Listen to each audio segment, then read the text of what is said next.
बनाने वाला, सब बिगड़ी बनाने वाला, सब बिगड़ी बनाने वाला, सब बिगड़ी बनाने वाला।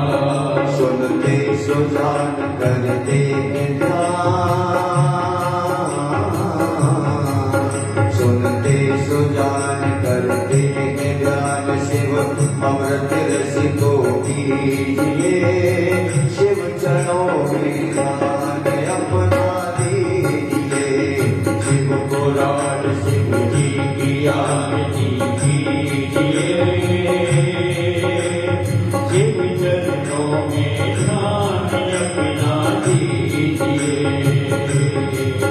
शांति अनूप कल्याण रूप ये सबके मन को भाए, मन मंदिर में बस जाए, मन मंदिर में बस जाए, मन मंदिर में बस जाए। शिव ध्यान लगा मन को भी जगा, शिव ध्यान लगा मन को भी जगा, मन घर हर पढ़ कीजिए, शिव चरणों में ध्यान अपना दीजिए, शिव पुराण शिव जी की आरती कीजिए,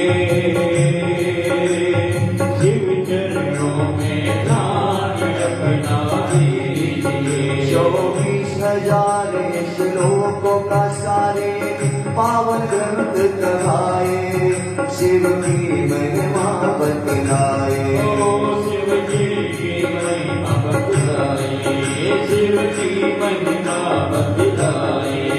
हो जा पुनीत विषयों को जी, हो जा पुनीत विषयों को जीत, मन कामना फल कीजिए, शिव चरणों में ध्यान अपना दीजिए, शिव पुराण शिव जी की आरती कीजिए, शिव चरणों में ध्यान अपना दीजिए। विश्वनाथ करते सगात सब दुख मिटाने वाला, अब पार लगाने वाला, अब पार लगाने वाला, अब पार लगाने वाला। जप नमः शिवाय, जप नमः शिवाय, जप नमः शिवाय, जप नमः शिवाय, जीवन सफल सब कीजिए, शिव चरणों में ध्यान अपना दीजिए, शिव पुराण शिव जी की आरती कीजिए, शिव चरणों में ध्यान अपना दीजिए। कर्पूर गौरम करुणावतारम, संसार सारम भुजगेन्द्रहारम, सदा वसन्तं हृदयारविन्दे,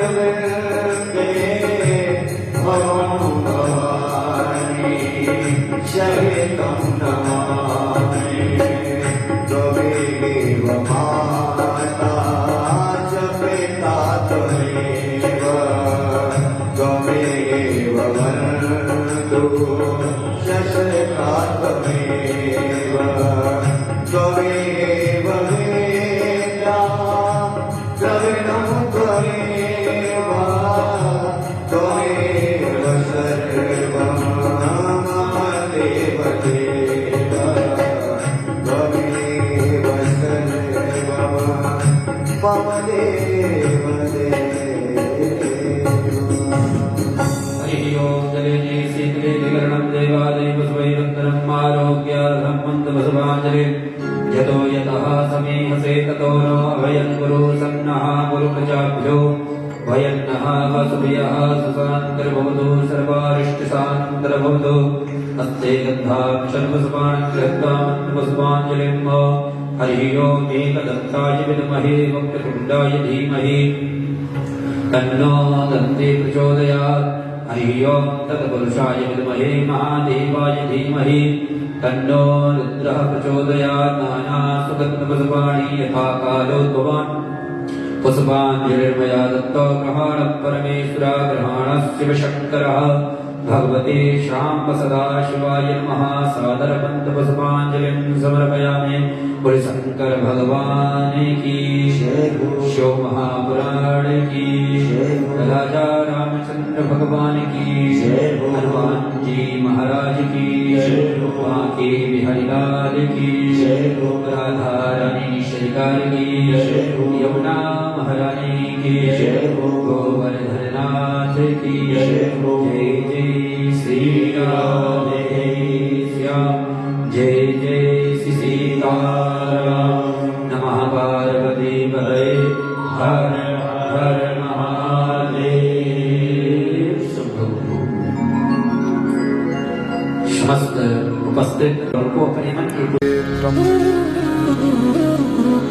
उद्यद्दिवाकरनिभोज्वलकान्तिकान्तम् गुरुपादुकाभ्यो नमः परेभ्यः परपादुकाभ्यः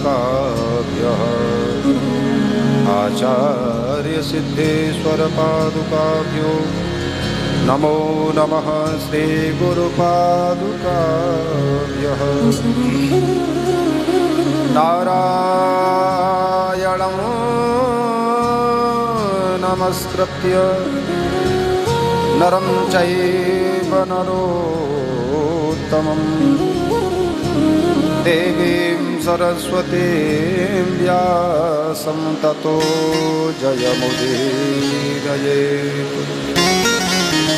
यं प्रव्रजन्तमनुपेतमपेतकृत्यं द्वैपायनो विरहकातरगाजुहाव पुत्रेति तन्मयतया तरवोभिनेदोस्तम् सर्वभूतहृदयं मुनिमानतोऽस्मि। विश्वसर्गविसर्गादीनवलक्षणलक्षितं श्रीकृष्णाख्यं परं धाम जगद्धाम नमामः। वामे भूमिसुता पुरस्तु हनुमान् पृष्ठे सुमित्रासुतः शत्रुघ्नो भरतस्य पार्श्वदलयोर्वाव्यादिकोणेषु च सुग्रीवस्य विभीषणस्य युवराट् तारासुतो जाम्बवान् मध्ये नीलसरोजकोमलरुचिं रामं भजे श्यामलम्। कल्याणानां निधानं कलिमलमधनं पावनं पावनानां पाथेयं यन्मुमुक्षोः सतपदी परपदप्राप्तये प्रस्थितस्य विश्रामस्थानमेकं कविवरवचसां जीवनं सज्जनानां बीजं धर्मद्रुमस्य प्रभवतु भवतां भूतये रामनाम। अरुणकिरणजालैः रञ्जिता सावकाशा विस्तृतजपवटिका पुस्तकाभीतिहस्ता इतरकरवराढ्यां फुल्लकल्हारसंस्था निवसतु हृदिबाला नित्यकल्याणशीला। गङ्गातरङ्गरमणीयजटाकलापम्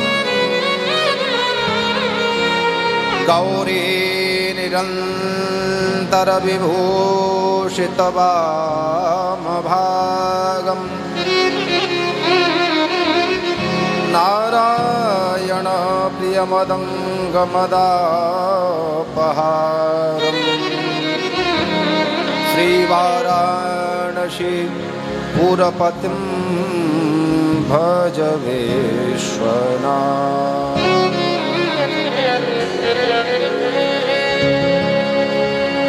मूकं करोति वाचालं पङ्गुं लङ्घयते गिरिं यत्कृपातमहं वन्दे परमानन्दमाधवम्।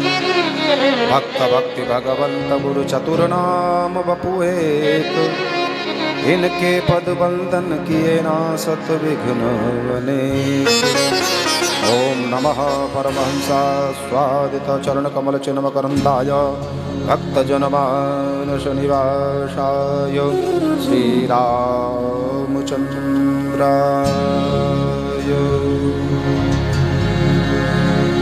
श्रीकृष्ण गोविन्द हरे मुरारे हे नाथ नारायण वासुदेव श्रीकृष्ण गोविन्द हरे मुरारी हे नाथ नारायण वासुदेवा श्रीकृष्ण गोविन्द हरे मुरारे हे नाथ नारायण वासुदेव श्रीकृष्ण गोविन्द हरे मुरारी हे नाथ नारायण वासुदेवा करारविन्देन पदारविन्दं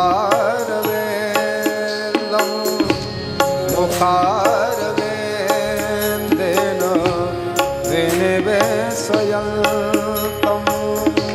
करारविन्देन पदारविन्दं मुखारविन्देन विनिवेशयन्तम्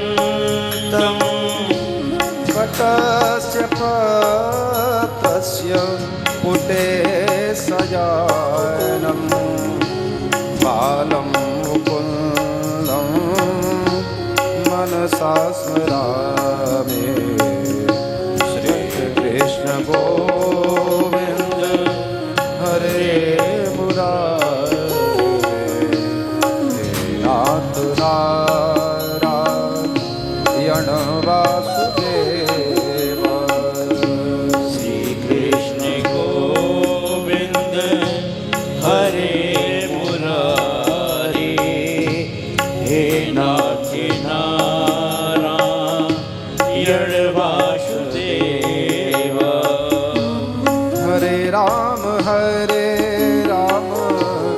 राम राम हरे हरे हरे कृष्ण कृष्ण कृष्ण हरे हरे हरे राम राम राम हरे हरे हरे कृष्ण कृष्ण कृष्ण हरे हरे हरे राम राम राम हरे हरे हरे कृष्ण कृष्ण कृष्ण हरे हरे हरे राम राम राम हरे हरे हरे कृष्ण कृष्ण कृष्ण हरे हरे हरे राम राम राम हरे हरे हरे कृष्ण कृष्ण कृष्ण हरे हरे हरे राम राम राम हरे हरे हरे कृष्ण कृष्ण कृष्ण हरे हरे हरे राम राम राम हरे हरे हरे कृष्ण कृष्ण कृष्ण हरे हरे हरे राम राम राम हरे हरे हरे कृष्ण कृष्ण कृष्ण हरे हरे हरे राम राम राम हरे हरे हरे कृष्ण कृष्ण कृष्ण हरे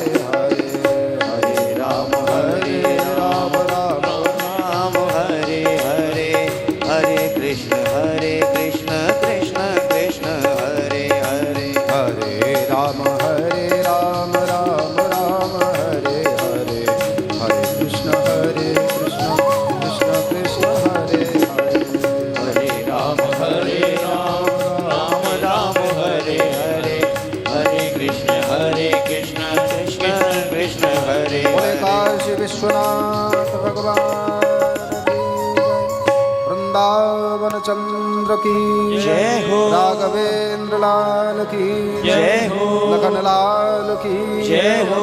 सिया मातु की जय हो। गौरी मातु की जय हो। जगदम्बा मातु की जय हो। हनुमंत लाल की जय हो।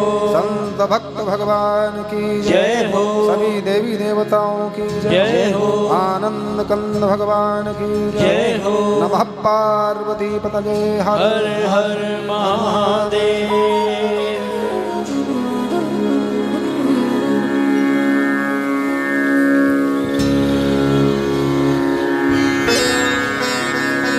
परम मंगलमय परात पर प्रभु अकारण करुणा वरुणालय भक्तवांछा कल्पतरु बाबा विश्वनाथ ज्ञानदायिनी माता सरस्वती अकिंचन के एकमात्र आधार पूज्य सद्गुरुदेव भगवान अनंत बलवंत श्री हनुमंत लाल की भावमयी उपस्थिति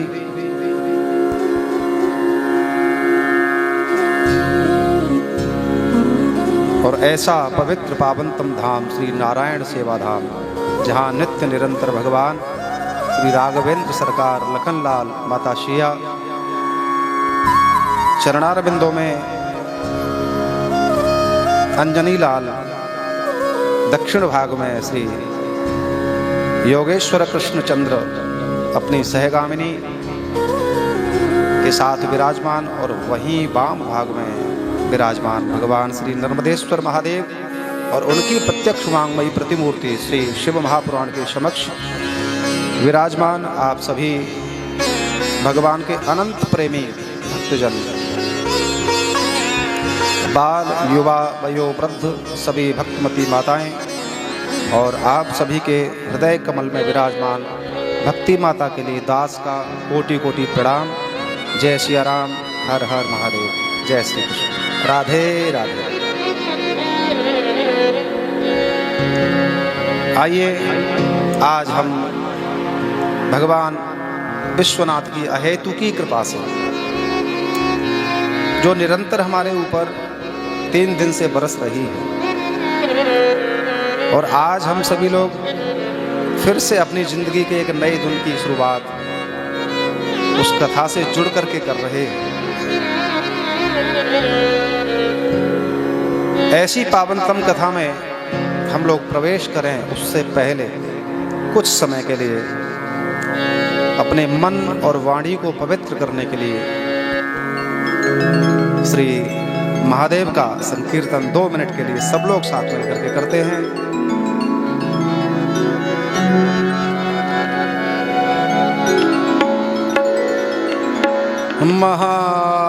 महाजोगे महाजो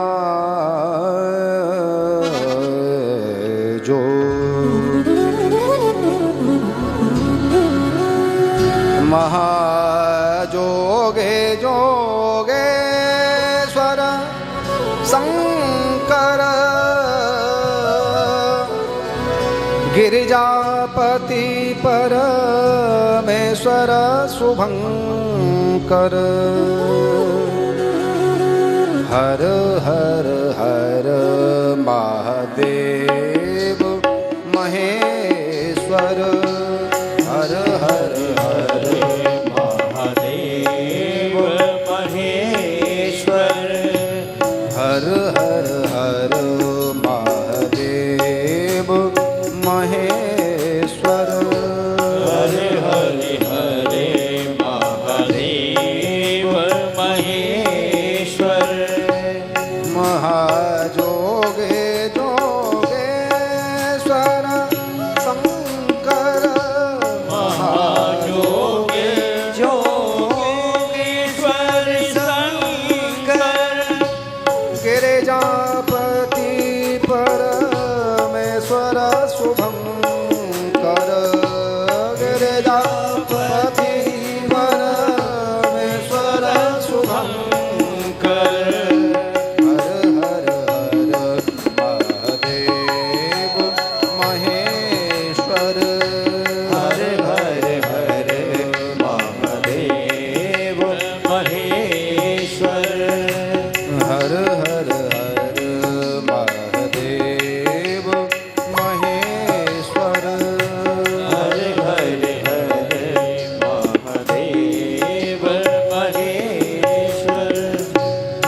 जटा जोट माथे सोहत गंगा, जटा जोट माथे सोहत गंगा, जटा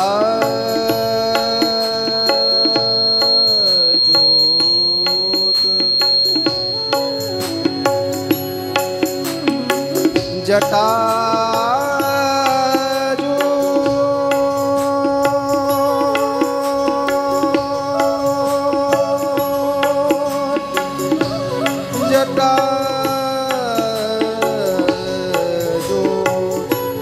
जटा जोट माथे सोहत गंगा, जटा जोट माथे सोहत गंगा, नीलकंठ भूषित भुजंगा, नीलकंठ भूषित भुजंगा, उमा सहित गणनायक कार्तिक, उमा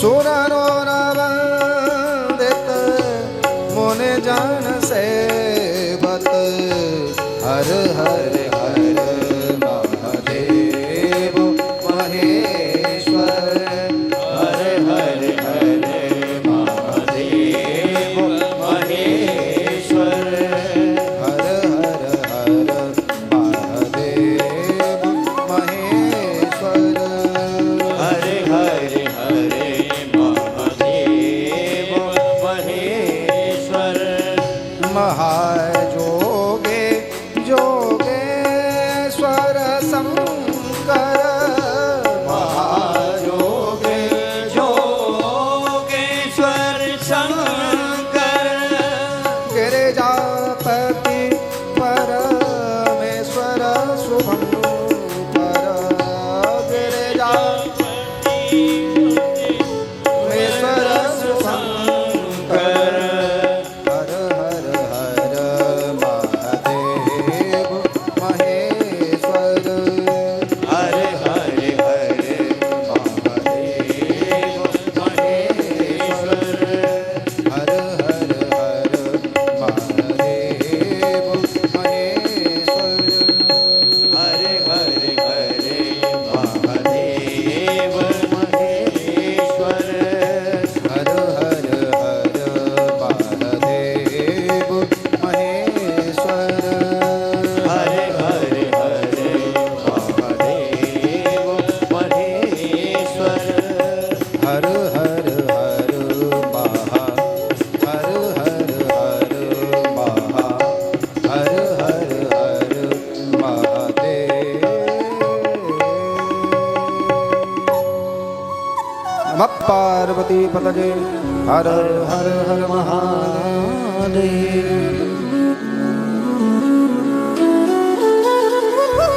आइए, अभिनंदन है ऐसे पावन कल्प तरु की परम पावनी छाया, और दुख भय दूर निकट जो आया।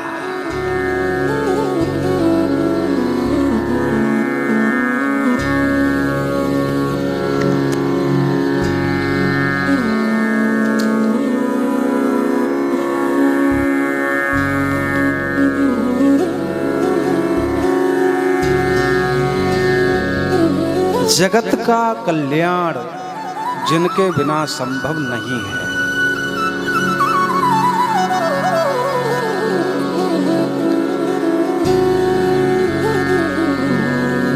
नित्य निरंतर जिनकी कृपा अपने भक्तों पर अहेतु, कारण नहीं है कोई, निस्वार्थ अकारण बरसती है। जिनकी प्रत्येक लीला हम सबके हित के लिए, कल्याण के लिए होती है। ऐसी पवन परम पावनी यह श्री शिव महापुराण, उनकी लीलाओं का, उनके गुणों का, उनके रूप का और उनके नाम का एक अभूतपूर्व संस्करण, उद्धरण।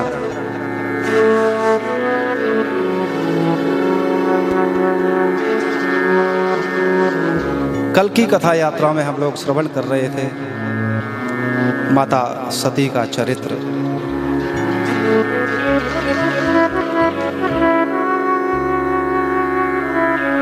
श्री शिव महापुराण भगवान का वांग्मय स्वरूप है।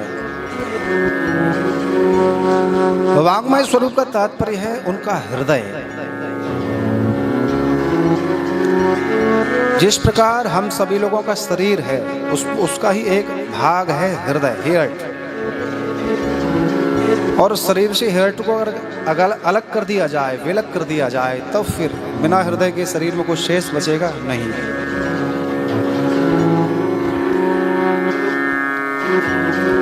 बिना ईश्वरीय सत्या के हमारा शरीर क्या है? सब।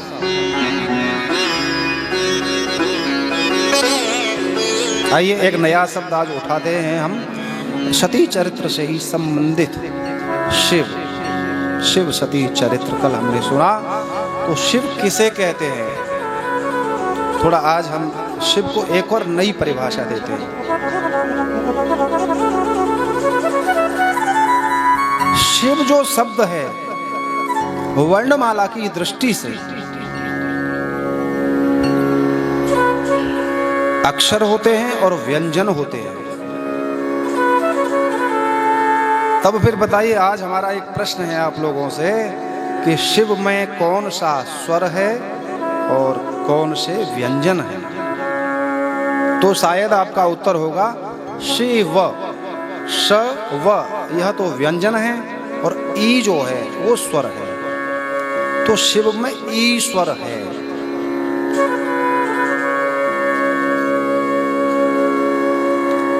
सती चरित्र हमको एक नई आज शिक्षा दे रहा है। जहां ईश्वर नहीं होता, परिणाम क्या होता है? सब। दक्ष के यज्ञ में ईश्वर को आमंत्रित नहीं किया गया, परिणाम सब ही सब।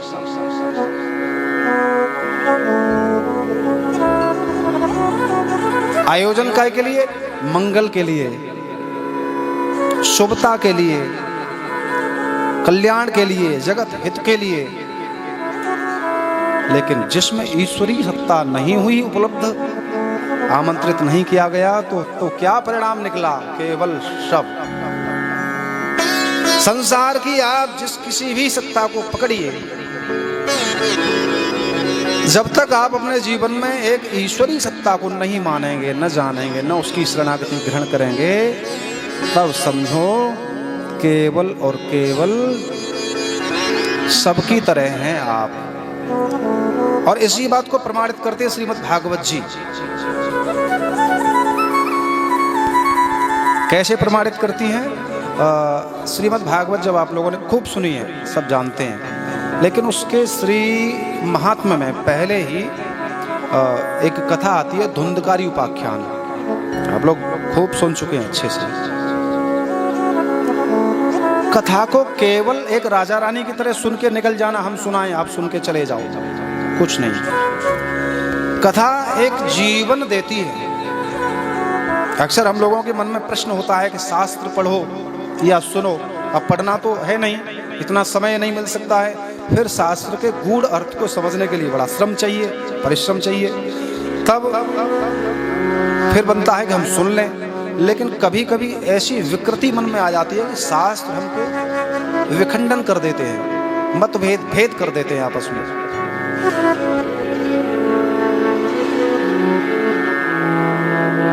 इसलिए शास्त्रों से बचना चाहिए। ज्यादा शास्त्र वास्त्र नहीं पढ़ने चाहिए ना बंधुओं। शास्त्र ज्ञान तो आपको मुफ्त में मिलेगा, शास्त्र पढ़ोगे और सुनोगे तो। शास्त्र पढ़ने या सुनने पर ज्ञान तो सहज मिल जाएगा। वैसे ज्ञान बहुत मूल्यवान वस्तु है। बच्चे को पढ़ाने भेजते हो महाराज, प्राइमरी स्कूल में, चलो ये तो सरकार की एक योजना है। अब सीबीएसई और आईएसएससी बोर्ड में पढ़ने भेजो तो बहुत फीस देनी पड़ती है, ज्ञान ऐसे नहीं मिलता है। और वो तो केवल ज्ञान तब तक है जब तक बच्चे को जॉब नहीं मिल रही है। फिर कहाँ पढ़ेगा, उस ज्ञान को रखेगा अपने पास में? नहीं। लेकिन फिर भी वो ज्ञान बहुत महंगा है, लाखों रुपया वर्ष में डोनेशन का देते हैं आप लोग। वो ज्ञान आपके जीवन से तब तक ही उपयोगी है जब तक आप एक सक्सेसफुल पर्सन नहीं बन जाते हैं। लेकिन यह शास्त्रीय ज्ञान आपके जीवन से मृत्यु पर्यंत ही नहीं अपितु परलोक की यात्रा में भी परम सहायक है। शास्त्र पढ़ेंगे या सुनेंगे तो शास्त्र आपकी दिशा मोड़ते हैं, और शास्त्र अगर आपने पढ़ा या सुना होगा तब आपके जीवन में जब कभी जो भी समस्या बनेगी, शास्त्र आपको एक सिद्धांत देगा, सूत्र देगा। जैसे उदाहरण के लिए मैथ विषय होता है, गणित। क्यों बच्चों, गणित होता है, पढ़ते हो? गणित में गणित हल करने के लिए, सॉल्व करने के लिए क्वेश्चंस सूत्र होते हैं। a+b का होल स्क्वायर क्या होगा? a+b square is equal to, आप बता देंगे? अब पूछा जाए कि a-b का स्क्वायर इज इक्वल टू, तब आपका आंसर देंगे, पक्का है। लेकिन वो आंसर तब देंगे जब आपको सूत्र याद होगा।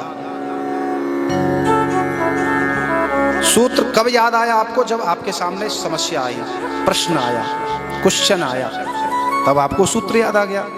इसका मतलब है कि आप अगर समस्या आने पर, कोई क्वेश्चन आने पर सूत्र बता रहे हैं कि इसी सूत्र से ये समस्या हल होगी, तो इसका मतलब आपके दिमाग में या तो आपने मैथ का वो सूत्र पहले पढ़ के याद किया है या गुरु मुख से उसको सुन के याद किया है।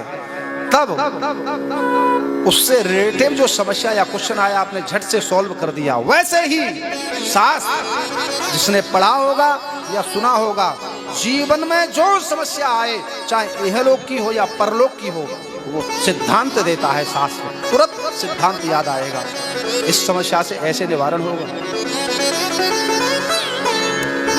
और झट से चुटकी में क्वेश्चन सॉल्व।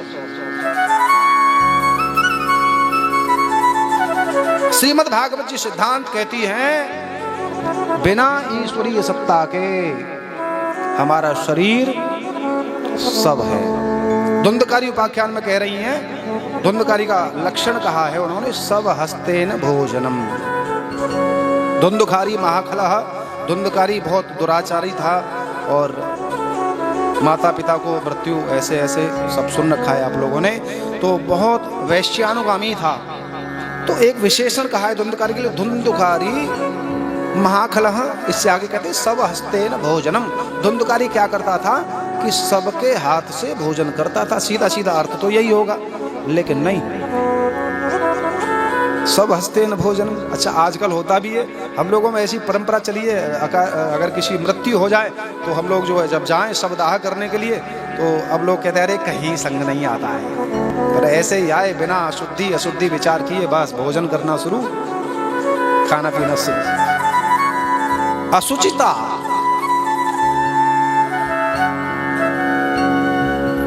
शुद्धि का विचार मन से जला जा रहा है। भागवत जी कह रहे सब हस्तेन भोजनम, इसका वास्तविक अर्थ है धुंधकारी प्रातः काल बिना कुछ सत्कर्म किए, बिना ईश्वरी की चेतना को ध्यान किए भोजन करता था। स्नान नहीं किया, संध्या नहीं की, एक क्षण के लिए भगवत चरणों में मस्तक नहीं झुकाया, भोजन कर लिया। कैसा भोजन हुआ? सब हस्तेन भोजनम।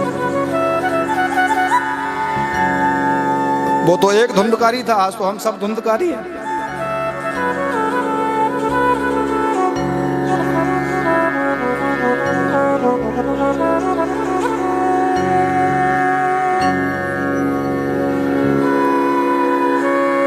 कल्याण चाहते हैं, मंगल चाहते हैं, लेकिन जब तक ईश्वरीय सत्ता की शरणागति न ली जाए तब तक जैसा हाल दक्ष का हुआ, दक्ष कहते हैं चतुर,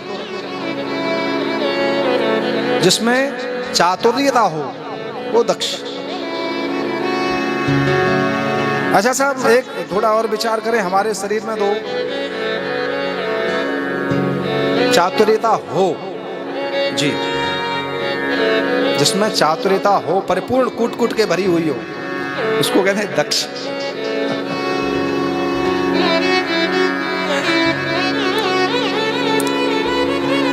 हमारे शरीर में हृदय, जिसको सरल भाषा में कहें दिल, दिल होता है, दूसरा एक होता है दिमाग। भगवान चाहते तो एक ही पार्ट बना देते, दो क्यों बनाए? तब किसी संत ने उत्तर दिया, भैया दिमाग जो है वो भगवान ने संसार के लिए बनाया और दिल बनाया अपने लिए। दिल मुझे दो, हृदय मुझे दो और दिमाग संसार में प्रयोग करो। लेकिन हम लोग क्या करते हैं, उल्टा करते हैं। दिमाग तो भगवान में लगाते हैं और दिल लगाते हैं संसार में। अब बताओ, आज तक जिस किसी ने संसार में दिल लगाया, क्या उसको कुछ उसका परिणाम बढ़िया मिला, मंगल हुआ? नहीं। यही सती चरित्र हमें सिखाता है। दक्ष ने भी यही किया, बिना ईश्वरी सत्ता की अवधारणा के, बिना आमंत्रण किए हुए यज्ञ किया कराया। परिणाम केवल ईश्वर बाहर हुआ और सब ही सब हाथ लगे।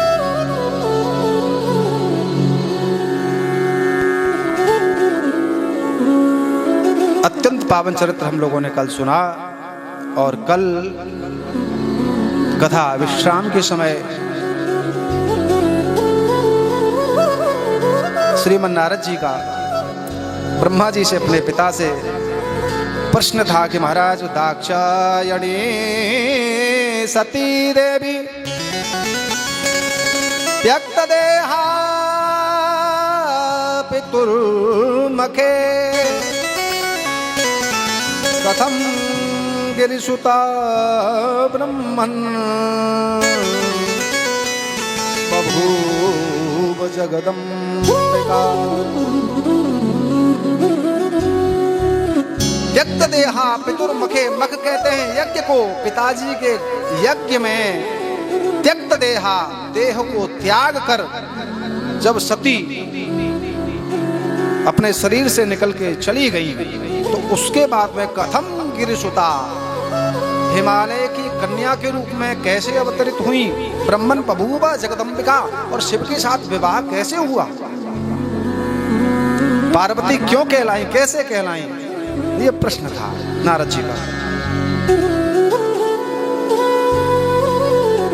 ब्रह्मा जी कहते हैं, धन्य है नारद,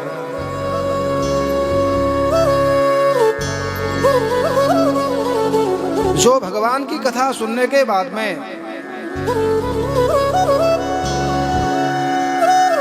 उसको रहस्यात्मक ढंग से सुनकर के उसको अपने जीवन में न उतारे, चरितार्थ न करे, तब समझो कि उसने भगवत कथा से प्रेम उसको नहीं हुआ है। तो धन्य हो नारद, जैसे जैसे तुम कथा सुनते जा रहे हो तो भगवत चरित्र सुनने की पिपासा तुम्हारे अंदर अत्यंत तीव्र हो रही है। तब ब्रह्मा जी उत्तर दे रहे हैं, सती मरत हरे सन बरो मांगा, सती मरत हरे सन बरो मांगा, जन्म जन्म शिव पदय अनुरागा, जन्म जन्म शिव पदय अनुरागा, देहि कारण मेरे गृह जाए, जन्मे पार्वती तनु पाए, सती मरत हरि सन परमांगा।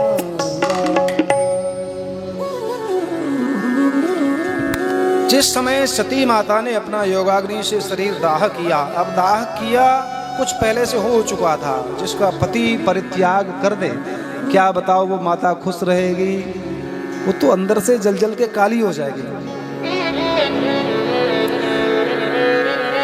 ऐसा सूत जी कह रहे हैं कि जब भगवान शिव ने माता सती का त्याग किया, परित्याग कर दिया, उसी दिन से माता सती को ऐसी ऐसी ऐसी घृणा अपने अंदर से ग्लानि होने लगी कि, और जिसको ग्लानि होने लगती है ना, वो जल जल के उसका रंग रूप सब बदल जाता है। योगाग्नि का जब प्रवेश भगवती सती में हुआ तो उस समय ऐसा विकराल काला कलूटा कलुषित शरीर भगवती का हो गया कि उस समय उनका जो स्वरूप था उसको चंडिका का रूप दे दिया। शिव पुराण में काली का रूप दे दिया। कल आप दर्शन कर रहे हैं।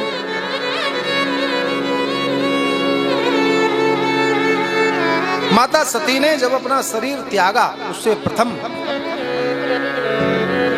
श्री हरि के चरणों में ये प्रार्थना की। अब हरि के चरणों में, क्योंकि भाई पति नाराज थे तो पति के चरणों में जाना चाहिए था ना।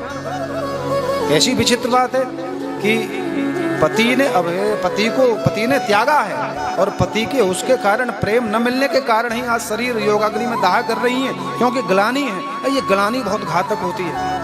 ग्लानि हमको कहीं का नहीं छोड़ती। देखो, ग्लानि बहुत ज्यादा घातक है, हानि बहुत कम घातक है। एक अलग से चिंतन कहें आपको, रामचरितमानस में प्रतिज्ञा पूर्वक श्री राम कहते हैं, जब जब होई धर्म के हानि, बाढ़े असुर अधम अभिमानी, तब तब धरि प्रभु विविध शरीरा, हरहि सदा सज्जन भव पीरा। श्री राम कह रहे हैं प्रतिज्ञा पूर्वक कि जब जब धर्म की हानि संसार में होती है, शब्द प्रयोग किया उन्होंने, हानि। लेकिन थोड़ा और आगे बढ़िए, थोड़ा गीता में आ जाइए। गीता में प्रतिज्ञा पूर्वक अर्जुन से कह रहे, यदा यदा हि धर्मस्य ग्लानिर्भवति भारतः अभ्युत्थानम धर्मस्य तदात्मानं सृजाम्यहम् परित्राणाय साधूनां विनाशाय च दुष्कृतां धर्म संस्थापनार्थाय संभवामि युगे युगे।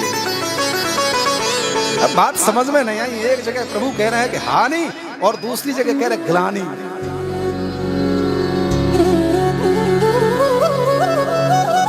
बंधुओं, लेटेस्ट वर्जन है गीता।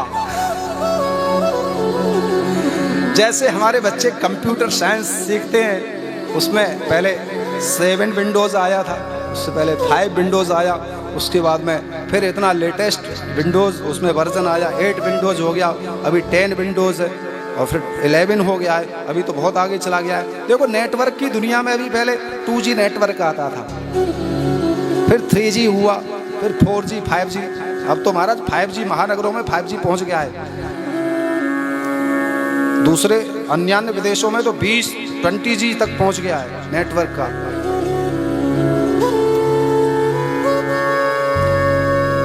Gita latest version. भगवान कहते हैं पहले जब जब होए धर्म के हानि, जब जब धर्म की हानि होती है। अब धर्म की हानि किससे होती है साहब? अधर्म से। धर्म की हानि किससे होगी? अधर्म से होगी। लेकिन ग्लानि, धर्म को ग्लानि अधर्म से नहीं होती है। नहीं, ग्लानि जो शब्द है वो ग्लानि है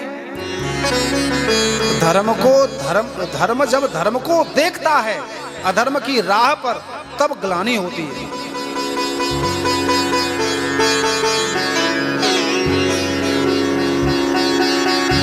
जब कोई अधर्मी व्यक्ति, विधर्मी व्यक्ति धार्मिक वन करके, धर्म का रूप लेकर के अधर्म करता नजर आता है, तो धर्म से ग्लानि होती है।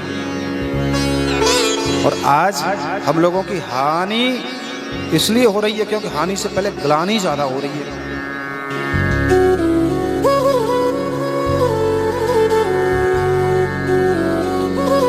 ये ग्लानि बहुत खतरनाक होती है, सावधान बचिए ग्लानि से।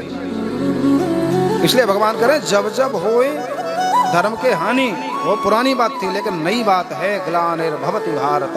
और आज कलयुग में सबसे ज्यादा ग्लानि है। जो अब भगवान का 24वां अवतार होगा कल की संबल ग्राम में विष्णु यश शर्मा के यहाँ, वो इसी के परिप्रेक्ष्य में होगा, ग्लानिर्भवति भारत। अब देखिए ना, हम लोग हमारे ही धार्मिक लोग, हमारे ही सनातनी कहलाने वाले लोग और कैसे कैसे विधर्मों के काम कर रहे हैं, सोच सकते हो। अभी कुछ दिन पहले पंडित जी हमको सूचना दे रहे थे कि वो ऐसा कुछ कोई फाइल्स, कोई बुक्स जाने कुछ आया है सिस्टम कि उसमें भारतवर्ष के छोटे छोटे बालकों को अपहरण किया जाता है, फिर दूसरे देशों में ले जाकर के मस्तिष्क में छेद किया जाता है, उल्टे लटका दिए जाते हैं और उल्टे लटका करके उनका रक्त जब बूंद बूंद करके गिरता है तो इसमें से ऐसा कोई द्रव्य निकलता है कि वो द्रव्य लेकर के बच्चा तो मरता है, वो द्रव्य लेकर के एक ऐसी दवा बनाई जाती है जो बड़े बड़े पैसे वाले लोग जवान रहने के लिए उसको खाते हैं। ये हो रहा है, भारतवर्ष में हो रहा है और इसमें ऐसे ऐसे महान व्यक्तियों का नाम है कि आप सोच नहीं सकते, जिसको हम बहुत बड़ा सनातनी कहते हैं।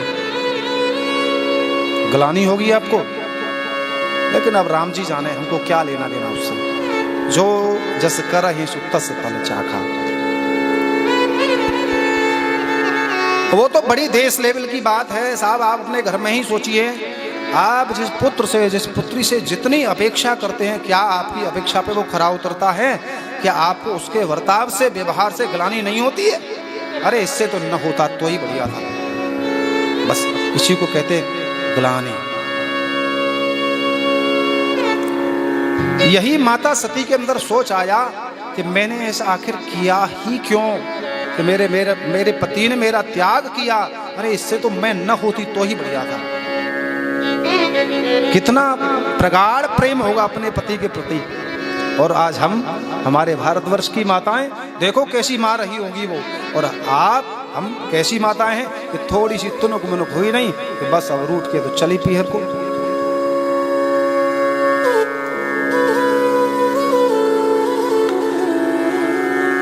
सती माता हमको यही शिक्षा देती है। 3 बातें हमने आपको बताई। पति पर अविश्वास, पति से झूठ बोलना, और तीसरा एक कारण था कि पति के इष्ट पर विश्वास न करके उसकी परीक्षा लेना। चलो कोई बात नहीं, माताओं एक बात ध्यान रखो, पति पर विश्वास जरूर करना, बिल्कुल करना, अविश्वास कभी नहीं करना। पति अगर कहें कि सच बताओ क्या किया, तो झूठ नहीं बोलना, सच बोलना। तीसरी बात एक और गांठ बांध लेना, पति से अविश्वास भी कर लो, झूठ भी निकल जाए, अब पति के बाद में नंबर किसके आएगा? पति के पिता का नंबर आएगा, आपके ससुर। अब पति देव जब कोई झगड़ा करने लगे तो कौन समझाएगा घर में? ससुर साहब समझाएंगे। अब ससुर साहब जब पूछने लगे बेटा सच सच बताओ, तो अक्सर होता यह है कि हम अपने स्वार्थ के लिए असत्य बना लेते हैं या कुछ भी झूठ बोलने लगते हैं, या ऐसा देखते हैं कि ससुर साहब हमारे पक्ष में हो जाए इसलिए इनसे ऐसा कह दो। नहीं, ये लोग त्याग देना। पति के पिता जब पूछने लगे बेटा सच बताओ, तो भी सच बताना, वहाँ नहीं, झूठ नहीं बोलना। लेकिन माता सती ने तीनों ही बात गलत करी। जो पति के इष्ट थे वहाँ भी परीक्षा लेना, उन पर भी विश्वास नहीं था, इसलिए वो जान गई रहस्य कि अब शिव तो मुझे स्वीकार करने वाले हैं नहीं, उन्होंने तो मेरा परित्याग कर ही दिया है, लेकिन अब कहीं से माफी मिल सकती है तो केवल इनके भी जो इष्ट हैं वहीं से मिलेगी। इसलिए सती मर्त हरिशा न वरु मांगा। इसलिए नारद श्री हरि से वर मांगा कि जन्म जन्म पद शिव अनुरागा। इस जन्म में नहीं, अनेक जन्मों तक मेरा प्रेम मेरे पति के चरणों में रहे। इसलिए हिमगिरी हिमाचल के यहाँ कन्या रूप लेकर के वो पार्वती के रूप में अवतरित हुई और शिव के साथ में विवाह हुआ। तब नारद जी बोले प्रभु ये तो बहुत बढ़िया इतिहास है। अच्छा ये बताओ, जब सती माता ने अपना योग अग्नि से शरीर दाह कर दिया, तो भोलेनाथ का क्या हुआ, वो कहाँ गए? तो कल आपने सुना था कि शरीर लेके भागे, तो 52 शक्तिपीठ बने हैं। उसके बाद में एक नई घटना और आपको सुना है शिव संबंधी। भगवान की जैसी जो भी लीला होती है, हम लोग अपने दृष्टिकोण से उसको सोचते हैं और उस पर टिप्पणी भी कर देते हैं। जैसे उदाहरण के लिए महाराज की लीला भागवत जी में आती है, तो महाराज की लीला को लेकर के न जाने कितने लोगों ने टिप्पणी की है और कितनी न जाने किंवदंतियां हैं। लोग जैसा सीधा उल्टा हर तरह का अपने प्रस्तुति उसके ऊपर देते हैं। वैसे ही लेकिन लीला क्या ऐसे ही थी जैसे लोग गलत टिप्पणियां उसके ऊपर करते हैं? नहीं, श्री हरि की लीला में कोई न कोई रहस्य होता है और उसको समझ पाना बिना सदगुरु की कृपा के संभव नहीं है, बहुत मुश्किल है। शिव को इतना शून्य में जाना पड़ा, सती के वियोग में तांडव नृत्य करने लगे। तांडव नृत्य, इसका मतलब संगीत जानते हो कि शंकर जी, किसी संत ने कहा कि संगीत जानते हो तभी नृत्य। संगीत जानेगा, कथक नृत्य करने वाला, कुचिपुड़ी करने वाला, आदि आदि जो नृत्य की वैरायटीज हैं, प्रकार हैं, वो सब करने वाला। और आजकल तो पता नहीं क्या क्या नृत्य चल रहे हैं। तो संगीत जानते होंगे, तो किसी पढ़े लिखे आदमी ने कहा नहीं, तो फिर बोले जब तांडव नृत्य किया, तो एक व्यक्ति ने कहा कि नृत्यावसाने नटराज राजो ननाद ढक्काम नव पंचवारम उद्धर्तु कामाद अखिलान सिद्धान एतत् विमर्शुम शिवसूत्र जालम।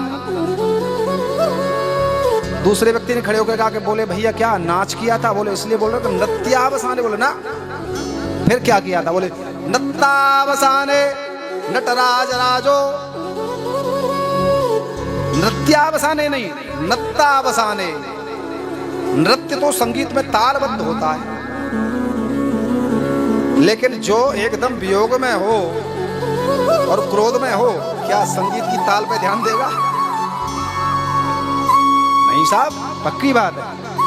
जो क्रोध में हो, और संगीत तो एक ऐसा विषय है, ऐसी भगवान की परम प्रिय साधना है कि जो दुनिया के सब मंत्रों से, तंत्रों से भगवान हजारों वर्षों में मिलता है, उसको संगीत की साधना से आप बहुत कम समय में प्राप्त कर सकते हो।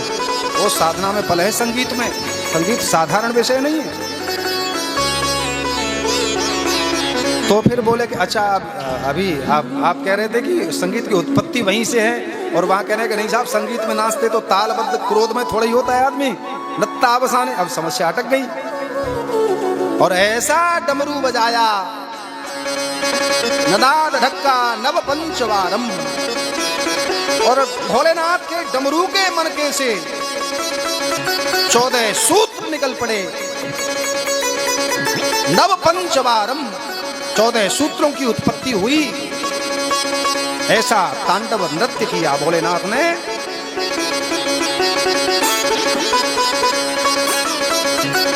आपसे हम कह रहे थे कि भगवान की जो लीला होती है वो हमको दिखती कुछ और है, लेकिन होती हमारे ही हित के लिए। संगीत बद्ध होकर के नहीं नाचे, लेकिन संगीत की उत्पत्ति बिना संगीत के ही उनसे हुई।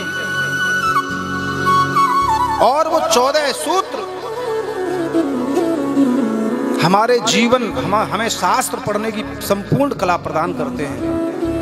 अब वो 14 सूत्र कौन कौन से निकले? बोले आई उड़ रिल रिक ए ओंग आई औच हैवरट लड़ यम गड़नम झबय घड़दस जब गड़दस खपा चट चट तब कपय ससर हल। ये 14 सूत्र निकले, और इन 14 सूत्रों से ही संगीत की ताल की उत्पत्ति हुई। कैसे हुई? देखो, 16 मात्रा, अ ई ओड अ ई ओड धा दिन दिन ना धा दिन दिन, अ ई ओड अ ई ओड अ ई ओड आई ओड आई ओड आई ओड आई।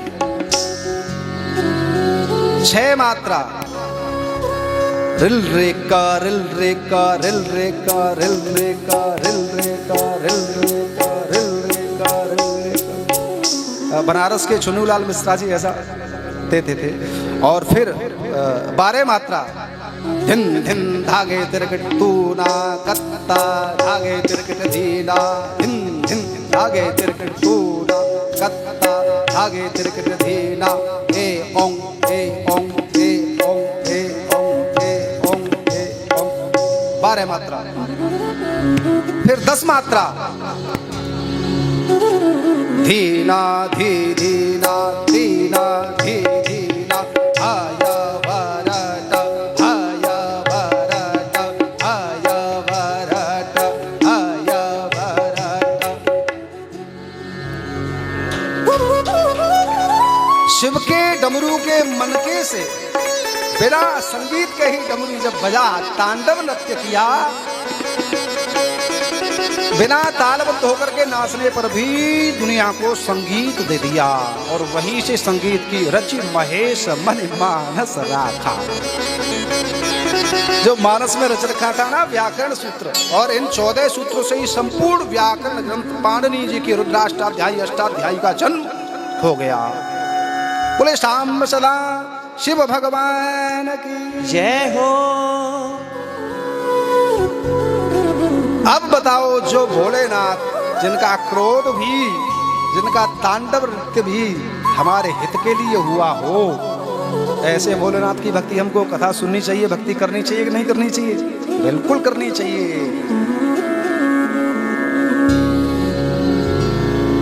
नारद कहते हैं, प्रभु फिर क्या हुआ?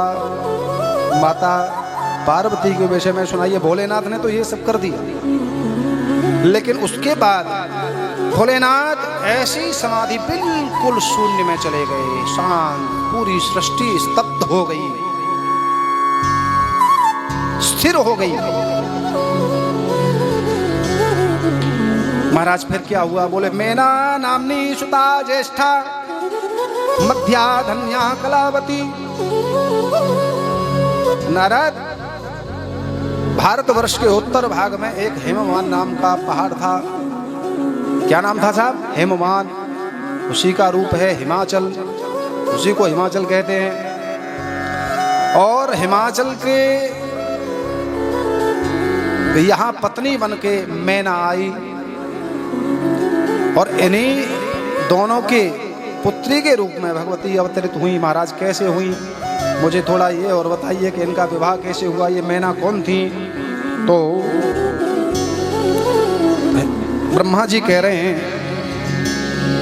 कि नारद, श्रुत्वं नारद मुने पार्वती मातुरोद्भवम्।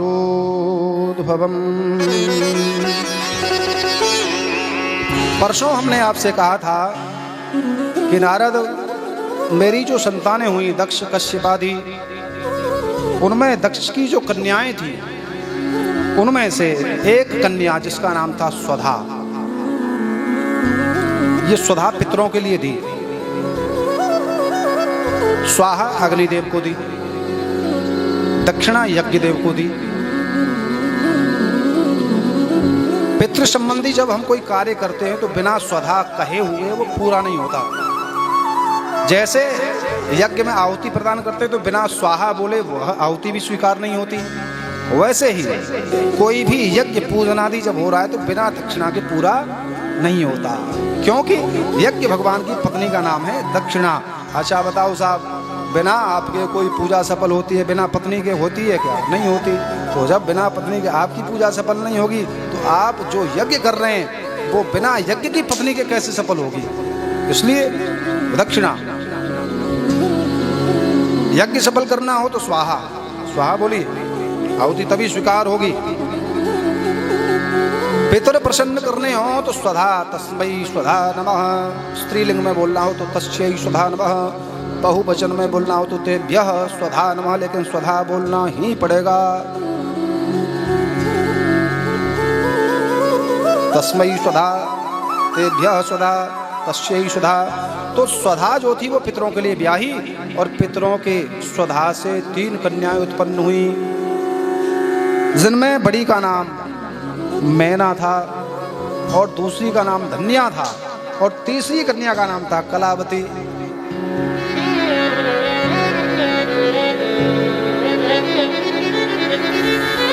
देवताओं ने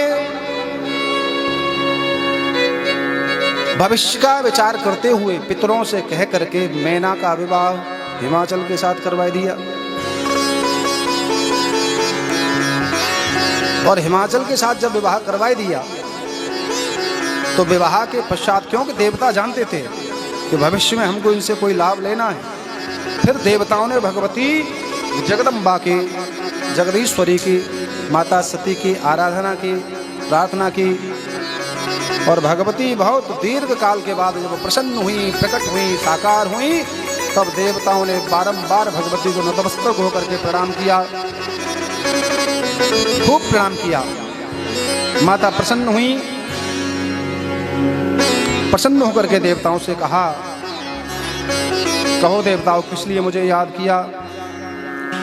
तो देवताओं ने भगवती से प्रार्थना की कि माँ, आप जब से अपना सती देह त्याग करके गई हैं, उसके पश्चात भगवान आदिदेव महेश्वर महादेव एकदम शून्य में चले गए हैं और पूरी सृष्टि स्तब्ध हो गई है, रुक गई है।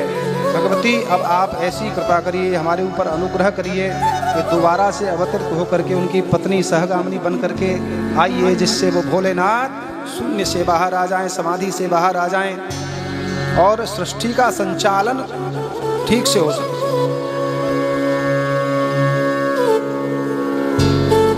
तब भगवती ने देवताओं को आश्वस्त किया और कहा कि ठीक है, तुम ऐसा चाहते हो तो मैं जरूर ऐसा ही करूंगी।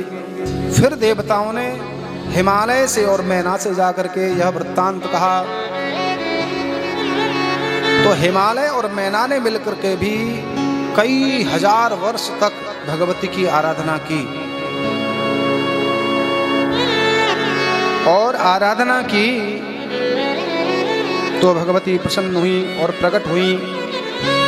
और भगवती जब प्रकट हुई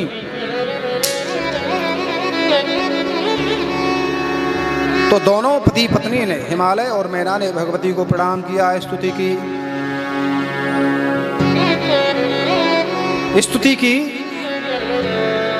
क्या स्तुति की, आइए हम लोग भी थोड़ी देर भगवती की स्तुति करते हैं।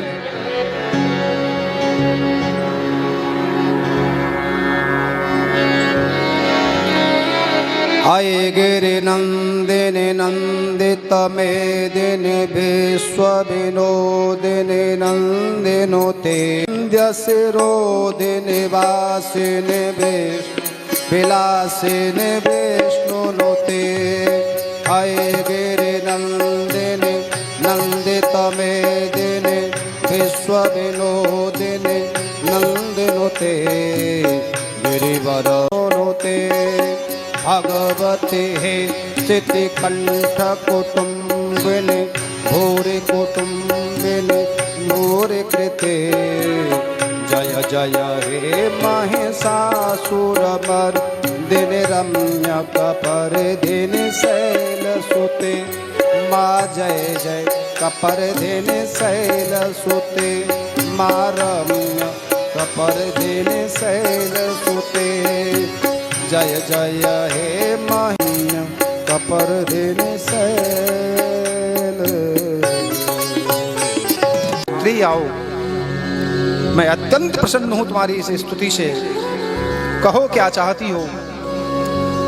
तो मां भगवती से मैना ने वरदान मांगा, क्योंकि मां बोली प्राण प्रिया ममत्वम हिमाचल विलासिनी। हे हिमाचल की पत्नी, हिमाचल विलासिनी, कहो क्या चाहती हो, मेरी प्राण प्रिय हो तुम, मैं तुम्हारी स्तुति से बहुत प्रसन्न हूँ, क्या चाहती हो। तो मैना ने भगवती से कहा कि सर्वप्रथम माता मुझे एक तो ये वरदान दीजिए कि प्रथमं सतपुत्रा में भवन्तु जगदम्बिके। हे माँ, मुझे प्रथम यह वरदान दीजिए कि मेरे 100 पुत्र हों। माँ ने कहा तथास्तु।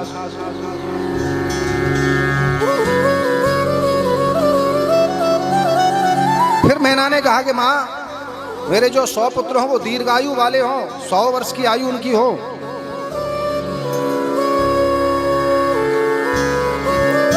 और रिद्धि सिद्धि से संपन्न रहें। माँ ने कहा तथास्तु। मैना बोली माँ एक और। बोले कहो पुत्री। बोले 100 पुत्र के बाद मेरे एक पुत्री भी हो।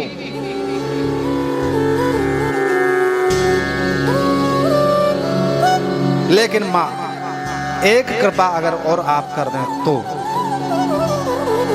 क्या? बोले गर्भो बभूव मेनायाग प्रदे प्रत्यहम च सह। हे माँ मेरी आपसे प्रार्थना है कि मेरी जो कन्या हो वो कोई और नहीं आप ही हो।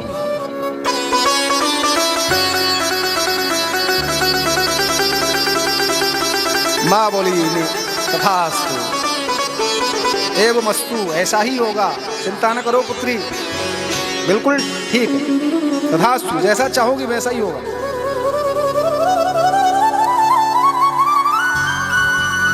तो नारद इस प्रकार से भगवती का वरदान हिमाचल और उनकी पत्नी मैना ने प्राप्त किया और भगवती से वरदान ले लिया कि 100 पुत्र हों और उसके बाद माँ ही उनके घर में पुत्री बन के आए। अब ये वृत्तांत हमको ये सिखाता है, क्या सिखाता है कि हम लोग भगवान की पूजा करते हैं सब करते हैं। भगवान की पूजा जब करते हो और पूजा करने जाते हो तो क्या मांगते हो भगवान से? मांगते नहीं हो? नहीं, बढ़िया बात, अच्छा, ये आपकी महानता है। तभी तो प्रथम दिवस में हमको प्रतीत हो गया था कि छोटा मिनी वृंदावन धाम है, चरेरा धाम। भक्ति माता वही नृत्य करती है जहां अयाचक हो, मांगने वाले न हो। क्योंकि भक्ति आप कुछ कर रहे हैं और मांगते जाए तो हिसाब बराबर हो गया, फिर क्या है, फिर भक्ति नहीं मिलेगी। आशीर्वाद भी जो होता है अयाचक होता है, अयाचित होता है। आशीर्वाद मांगने से नहीं, मांगना नहीं चाहिए। महाराज जी हाथ रख दो सिर पे। माँ बोली कल महाराज जी हाथ सिर पे रख दो। तो माँ याद रखो कभी भी भविष्य में आशीर्वाद हमेशा अयाचित होता है। उसके लिए जो करना है वो करो, मांगना नहीं आशीर्वाद, वो तो स्वयं मिल जाता है। और यहां शास्त्र का सूत्र भी कहता है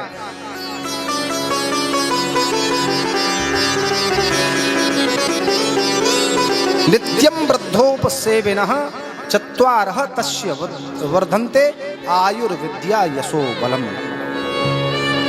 अभिवादनशीलस्य, पहले क्या करें आजकल के बालक? बोले अभिवादन करें, माता पिता की सेवा करें, रोज उनके चरण छुएं। अब थोड़ा बताओ, वैसे तो गिने चुने ही है लेकिन फिर भी बताओ क्या रोज चरण छूते हो भाइयों? भाग्यशाली हैं आप, बहुत भाग्यशाली हैं आप। थोड़ा सोचो, हम लोग घर में बैठे बूढ़े माता पिता को छोड़ के देवालय में सेवा करने जाते हैं। सुबह सुबह सर्दी पड़ रही है, ठंडे पानी से नहा लिए और बढ़िया थाल सजाया और उसमें जो कुछ भी बनाया जैसा बना वो सब लेकर के मंदिर पहुंच गई, चढ़ाई दिया। और उधर सास ससुर बैठे बैठे बेटा बिलख रहे हैं कि गुनगुना पानी करके ला रही होगी। कैसी भक्ति कर रहे हैं हम, समझ नहीं आता।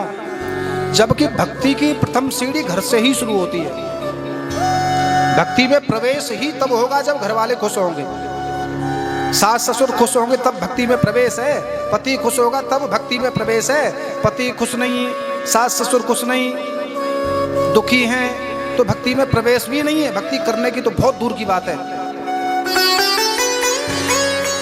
थोड़ा सोचो, जिस मंदिर में रोज जाते हो वहां जो कुछ भगवान को खिलाते हो, क्या भगवान ने आज तक तुमसे ये कहा है कि चौरी जा खीर में मीठो कम डाल के लाइए? या ये कहो कि ये सब्जी में नमक नहीं डला है, फीकी ले आइए, चल नमक ले आ? नहीं। या कभी भगवान ने ये आपसे कहा हो कि ये ठंडा जल क्यों लाई है, अगर गुनगुना करके लाती सर्दी में तो ठंड लग जाएगी मेरे को? नहीं। लेकिन सास के पास में बिना मीठे की खीर जाएगी तो सास बोल देगी चौरी जा में मीठो डाल को भूल गई।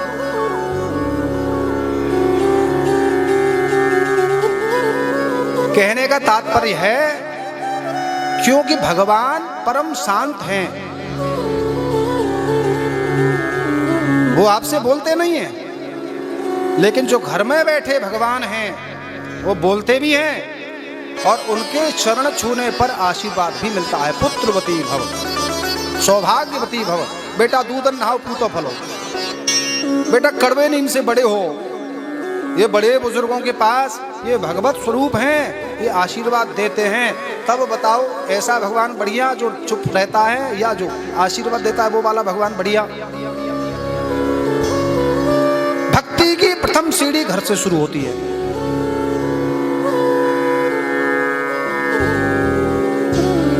अभिवादनशीलस्य नित्यं वृद्धोपसेविनः, जो बालक, जो माता बहन भाई बंधु, वो बड़ा सौभाग्यशाली है जिसके पास माता पिता हैं। संसार की सब संपत्ति एक तरफ रख दी जाए और एक पलड़े में माता पिता रख दिए जाएं, ठुकरा देना संपत्ति को, माता पिता को नहीं छोड़ना।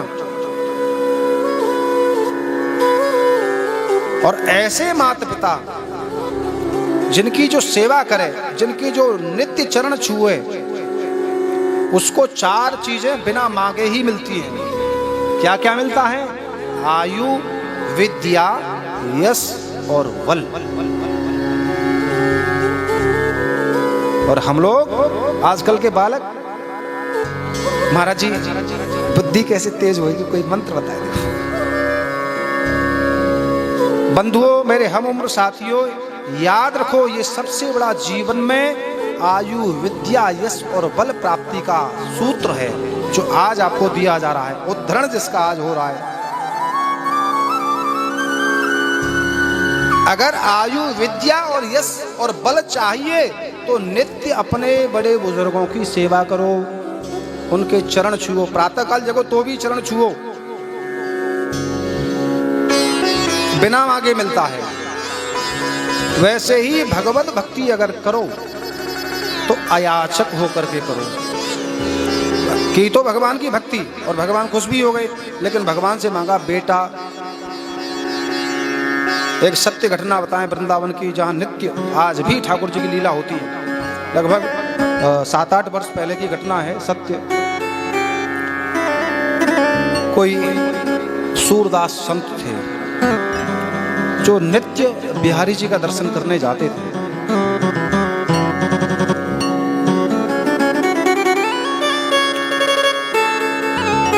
दैव योग से बिहारी जी का दर्शन करते करते कुछ हल्की सी झांकी नेत्रों में ज्योति थोड़ी सी आ गई थी, थोड़ा सा प्रतीत होता था कि यहाँ सामने कुछ आकृति है। और एक दिन ऐसा आया कि बिहारी जी का दर्शन करने गए, कुटिया में केवल पत्नी रहती थी और स्वयं रहते थे, और ब्रजवासियों से जो कुछ टूटा फूटा मिल जाता था, सूखे रोट, वो लेकर के आते थे। उसी से कभी मिल जाए तो पेट भर जाए, कभी भूखे रहते थे। एक दिन बिहारी जी के पास गए दर्शन करने, प्रातःकाल रोज का नियम था। तो दर्शन करने जब गए तो देखा सामने के लोग जा रहे हैं, बिहारी जी का भोग लगाने के लिए पेड़े लेके जा रहे हैं। अब उस दिन ऐसा प्रलोभन उन संत के मन में आया और बिहारी जी से कहने लगे, अरे वाह ठीक है ठाकुर, हमारी उम्र निकल गई तेरे द्वार पे आते आते, काऊ दिन भूखे रह जाएं, रोट भी पेट भर के नहीं मिले, और मिलता भी तो सूखा रोट मिलता है, सब्जी भी साथ में नहीं होती, और तू बढ़िया त्रिलोकीनाथ है, खूब चकाचक पूरे दिन पेड़ा मारे बैठो बैठो। काऊ ज्यादा भक्त को मन करे आवे तो माखन मिश्री खवा जाए, और 56 भोग तो लगा ही लगे, खूब माल मारे, जो कोई आवे सोई पेड़ा लेके आवे ले, और कछु तो पुजारी ना ले तो जबरदस्ती फेंकने ले, दूर तक फेंक दे। सोई बिहारी जी प्रकट हो गए, और प्रकट होके बाबा का हाथ पकड़ लिया, बोले बाबा यहाँ। अरे बोले प्रभु जय हो, धन्य है आप, तो आपने वो प्रत्यक्ष दर्शन दे दिए। तब बिहारी जी ने कहा, अच्छा बाबा तू सूखे रोटन ते परेशान है, अच्छा कोई बात ना है, अब तू मेरी जगह बैठ, 56 भोग खा और खूब पेड़ा खा, मैं तेरे सूखे रोटन को देखूंगा। संत जी को अपने स्थान पर बैठा दिया। अब संत जी बैठे हैं बिहारी जी का रूप लेकर के। अब लोग तो नहीं समझ रहे लीला क्या हो रही है। संत जी ने 1 दिन देखा, 2 दिन दिन देखा और तीसरा दिन जैसे आया तो नेत्रों से अश्रुपात होने लगा। इधर बिहारी जी बाबा का रूप लेकर के पत्नी के पास घर, जो बर्ताव करते थे वही भाग्यवती, ला देख आज सूखी 1.5 रोटी मिली है, ले तू खा ले। पत्नी कह रही है नहीं प्रभु आप पाओ। अच्छा कोई बात नहीं, आधी मैं खा लूंगा, एक तू खा ले। इधर बाबा के नेत्रों से अश्रुपात होने लगा और याद करने लगे बिहारी जी को, धन्य है प्रभु आपकी लीला, मैंने बड़ा अपराध कर डाला जो आपके लिए ऐसा सोच लिया मैंने। क्या सोच लिया? बोले ये पेड़े खिलाने नहीं आ रहे लोग, 50 रुपए का पेड़ा लाता है और पेड़ा 50 रुपए का खिला के क्या मांग रहा है लड़का, 100 रुपए का पेड़ा लाया, 4 व्हीलर गाड़ी दे दे बाबा। 21 रुपए का पेड़ा आया, धन संपत्ति दे दो, कोठी बंगला बन जाए। रुपए 50 का पेड़ा खिला रहा है, मांग रहा है 4 व्हीलर गाड़ी, लग्जरी मर्सिटी गाड़ी मांग रहा है करोड़ों रुपए की। प्रभु मेरे बस की बात ना है कि 50 रुपए के पेड़ा खाए कि लग्जरी करोड़ों रुपया की गाड़ी देवे। आपकी लीला तो आप ही संभालो महाराज, चले आओ जहाँ कहूँ छोड़ छाड़ के मरूं, मेरे बस की बात नहीं है ये सब पेड़े खाना। नहीं नहीं, आपकी महिमा को तो आप ही जानो। और तुरंत बिहारी जी ने जैसे भक्त की पुकार सुनी, चल पड़े बिहारी जी। फिर आकर के कहा कहो बाबा कैसे पेड़ा खाए, आनंद आयो पेड़ा। बोले प्रभु धन्य है, और रो पड़े ठाकुर जी से लिपट के, प्रभु धन्य है आप, आपकी लीला तो आप ही जानो। साधु जी घर पहुंचे, जाके पत्नी को लिपट के रोने लगे। कैसा अद्भुत औदार्य है इस बिहारी का, इस शिव का। इसको बिहारी कहो या शिव कहो एक ही है, कुछ अलग नहीं है, केवल बुद्धि का भेद, दृष्टि का सन्निपात, उसका भेद है। रो पड़े लिपट के धन्य है प्रभु। देवी तू जानती थी जो 3 दिन तेरे पास सेवा लेके गया वो कौन था? मैं नहीं जानती हूँ कि वो त्रिलोकीनाथ बिहारी था। धन्य है तू, सराहना करता हूँ, बहुत भाग्यशाली है। तो 3 दिन तूने उसकी सेवा कर ली प्रत्यक्ष, मुझे तो दर्शन ही मिला। मैं तो अपराध भी कर बैठा कि वहाँ मैं सोच लिया उसको भोग लगाने वाले बड़ा पेड़ा खिला रहे हैं। अरे भाई धन्य है बिहारी, उन 56 भोगों से तो ये सूखे रोट ही बहुत अच्छे हैं। तो बंधुओं, भगवान से संपत्ति, बेटा, धन, नौकर, चाकर, गाड़ी, बगला मांगना व्यर्थ। भगवान की भक्ति का फल तो केवल भगवान है। भगवान की भक्ति करो, पूजा करो तो भगवान से भगवान को ही मांगो कि मैं जो भक्ति कर रहा हूं उसको आप मुझे मिलें। ये मैना सिखा रही है हमें चरित्र में, क्योंकि मैना ने जो भक्ति की उसने, वो चाहती तो ये कहती कि मुझे दुनिया की सबसे ऐश्वर्यशाली कन्या मिल जाए, ऐसे बलशाली पुत्र मिल जाए कि सबसे ज्यादा पूरे एक छत्र सम्राट हो, चक्रवर्ती सम्राट हो, पूरे संत भगवान की मांग सकती थी। लेकिन नहीं, मैना हमको ये सूत्र दे रही है इस कथा से कि भगवत भक्ति से भगवान को ही मांगो। भगवती ने कहा तथास्तु। ऐसे भक्त पर भगवान भी बड़े प्रसन्न रहते हैं। तो इसलिए नारद कुछ समय पश्चात बसंतर्तौ मघौ मासे नवम्यां मृगधिष्ण्यगे व्यतीते नवमे मासे 10वें मास पूर्णतः 100 पुत्रों का जन्म हुआ, जिनमें सबसे अंतिम में जब मैना ने गर्भ धारण किया तो ऐसे ऐसे सुंदर शुभ शकुन होने लगे, चारों तरफ से बढ़िया शुभ सूचना प्राप्त होने लगी जैसे ही भगवती गर्भ में आई। लेकिन आजकल की माँ ऐसी स्थिति में गर्भावस्था में जब होती है तो भूत दिखते हैं, डर लगता है महाराज। रात को ऐसा लगेगा कोई है। क्यों? क्योंकि तुमने तुम्हारे धर्म का परित्याग कर दिया है। इंग्लिश में कहावत है, धर्म is the shield of the man. धर्म क्या है? धर्म एक मनुष्य की ढाल है। किसी ने परिभाषा की धारयति धर्म, जो धारण किया है वही धर्म है, लेकिन नहीं। आपने क्या धारण किया? चोरी करने वाला चोरी को धर्म समझता है तो क्या वो धर्म है? नहीं, जो हमको धारण करता है वो धर्म है।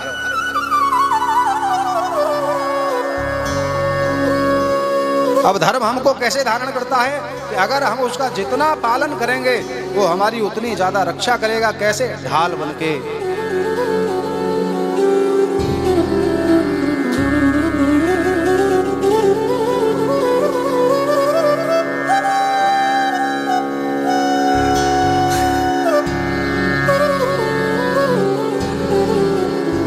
धर्म is the shield of the man.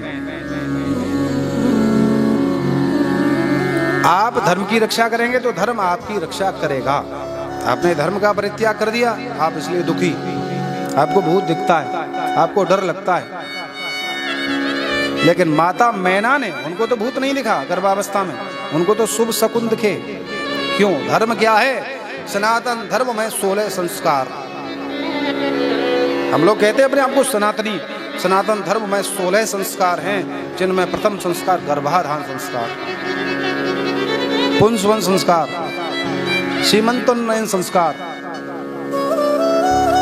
जात कर्म संस्कार आदि आदि।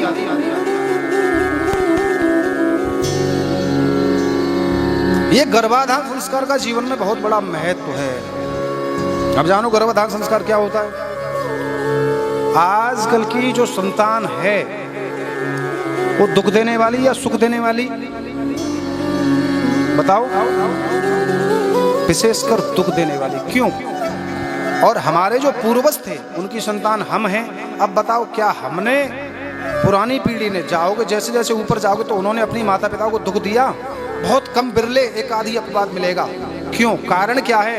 हमारे बुजुर्गों ने धर्म का पालन किया, इसलिए संतान एक्सीडेंटल नहीं होती थी। और आज की संतान कैसी? एक्सीडेंटल। योग का फल नहीं है आज की संतान, भोग का फल है आज की संतान। अच्छा, ये योग का बड़ा महत्व है। हमारे जो आपके श्रीधाम नारायण धाम पे जो सेवा करते हैं महाराज जी, अनन्य प्रेमी, हमारे ऊपर तो बड़ा कृपा है उनकी, प्रेम करते हैं बहुत हमसे, और बड़े भाई की तरह, हमको वो छोटा भाई कहते हैं। तो योग की देखो कितनी बढ़िया साधना उनके पास भगवत कृपा से है। अष्टांग योग, विशुद्ध योग साधक, कितना प्रेम करते हैं। रोज शाम को आप लोग इधर लगते हैं, लेकिन 2-2.5 घंटे वो हमारे पास आ जाते हैं शाम को। फिर अच्छा, इतने महान हैं वो कि हम बहुत निवेदन करते हैं कि आप हमारे पास बैठ जाओ, लेकिन वो 2-2.5 घंटे खड़े रहेंगे हमारे पास, बैठेंगे नहीं, बिल्कुल नहीं बैठते,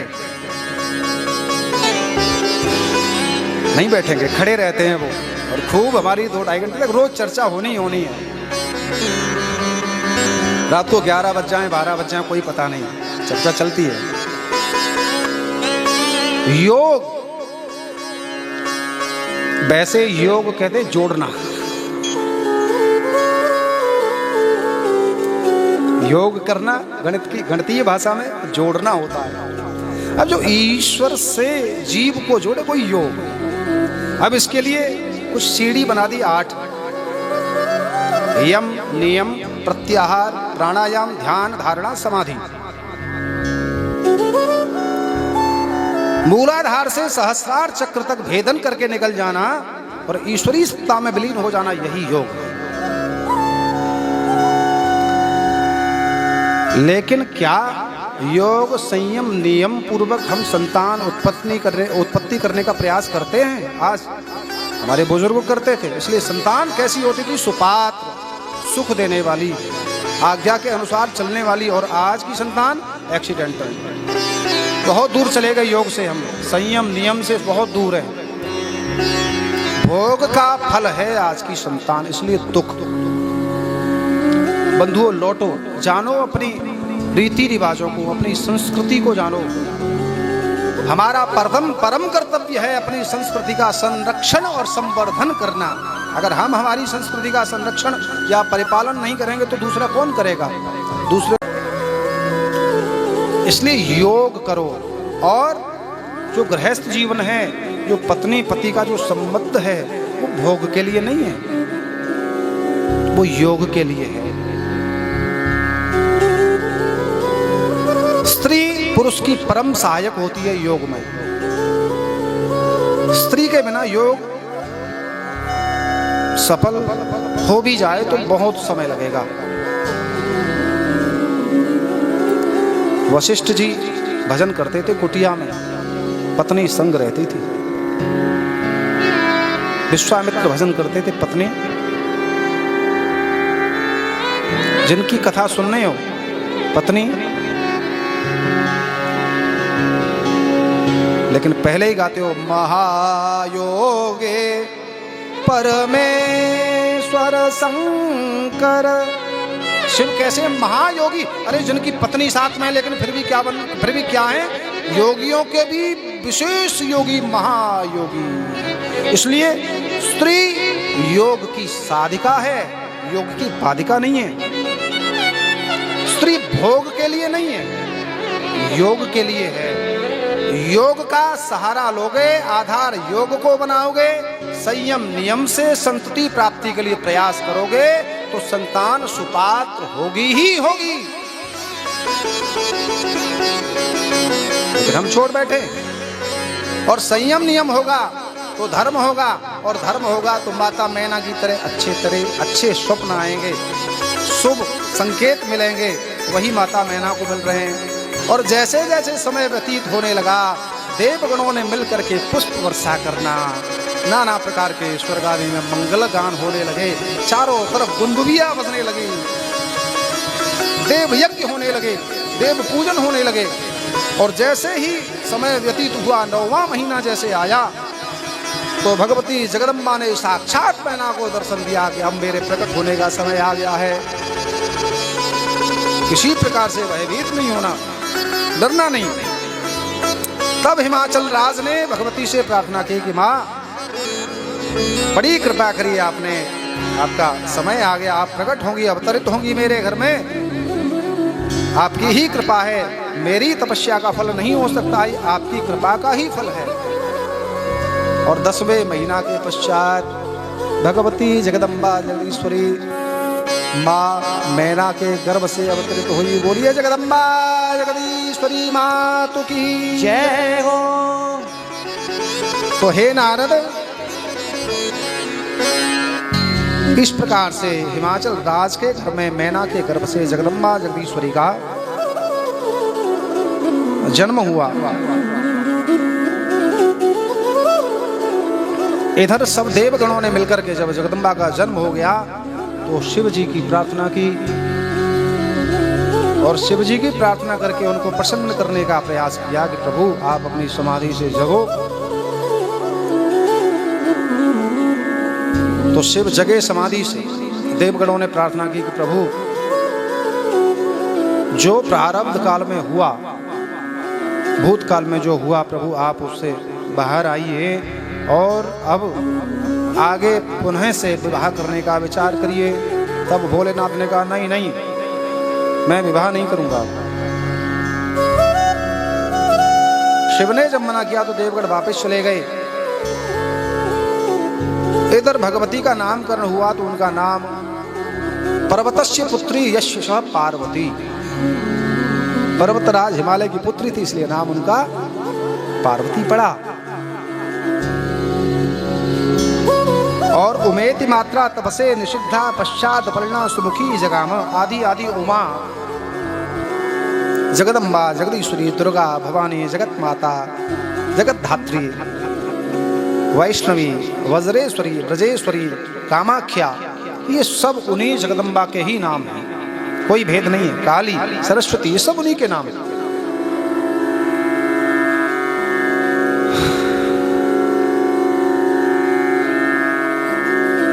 भगवती जब अवतरित हुई, नामकरण हो गया और धीरे धीरे जब बड़ी होने लगी तो एक समय ऐसा आया, नारद जी हिमाचल के यहाँ पहुंच गए। नारद जी जब हिमाचल के यहाँ पहुंचे तो हिमाचल राज ने नारद जी को प्रणाम किया, नतमस्तक होकर के प्रणाम किया, आइए भगवान। और नारद जी को एक उच्च स्थान पर बिठा करके चरणों में बैठ करके अपनी कन्या को बुलाया। और जैसे ही कन्या नारद जी के सम्मुख आई तो मन ही मन नारद जी ने जगदम्बा को प्रणाम किया।